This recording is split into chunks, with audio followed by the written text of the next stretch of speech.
இங்க வந்தா நம்முடைய தலையெழுத்தை மாத்தி அமைச்சுக்க முடியும்னு சொல்லப்படுற பிரம்மபுரீஸ்வரர் கோயிலை தான் இப்ப நாம பார்த்துக்கிட்டு இருக்கோம்.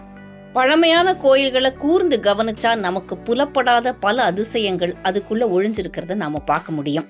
ஒவ்வொரு கோயிலுக்குள்ளயும் பல அற்புதங்களும் ரகசியங்களும் புதஞ்சிருக்கு. இந்த கோயில் பழமையான ஒரு கோயிலா இருக்கு. இந்த கோயில்ல ஒரு அதிசயம் என்னன்னா, இந்த கோயில்ல 7 நிலைகளை தாண்டி 300 அடி தூரத்துல பிரம்மபுரீஸ்வரர், அதான் இந்த கோயிலுடைய நாதர் பிரம்மபுரீஸ்வரர் இருக்காரு. சூரிய பகவான் 7 ரதங்களை பூட்டி தினமும் இந்த கோயில்ல 7 நிலைகளை தாண்டி இந்த சிவபெருமான வணங்குறதா சொல்றாங்க. பங்குனி மாசம் 15, 16, 17 தேதிகள்ல சூரியனுடைய ஒளி நேரடியா இங்க இருக்கிற பிரம்மபுரீஸ்வரர் அந்த சிவலிங்கத்துக்கு மேல படுதான். அடுத்த 7 நிமிஷத்துல அம்பாளுடைய பாதங்கள்ல சூரிய ஒளி படுதான். ஏன் இப்படி சூரிய ஒளி படுற மாதிரி இந்த கட்டிட அமைப்பை வச்சிருக்காங்க அப்படின்னு இங்க இருக்கிறவர்கிட்ட கேட்கும்போது ஒரு அற்புதமான விஷயத்த சொன்னாரு. நாம எல்லாரும் இன்னைக்கு செல்போன் யூஸ் பண்றோம். போனை சார்ஜ்ல போடாம நம்மளால யூஸ் பண்ண முடியுதா?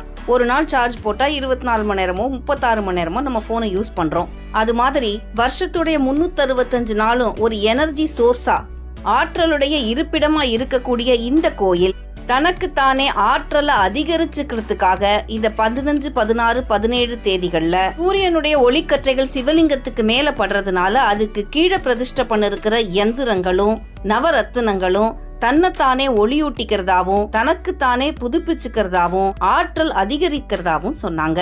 எவ்வளவு சயின்டிபிக்கான ஒரு விளக்கம் இல்ல? இந்த மாதிரி நமக்கு தெரியாத புரியாத பல பொக்கிஷங்களை பல அற்புதங்களை தனக்குள்ள அடக்கி இருக்கிறது தான் நம்ம ஊர் கோயில்கள், நம்ம பெரியவங்க ஏற்படுத்தி வச்சிருக்கிற எல்லா விஷயங்களுமே.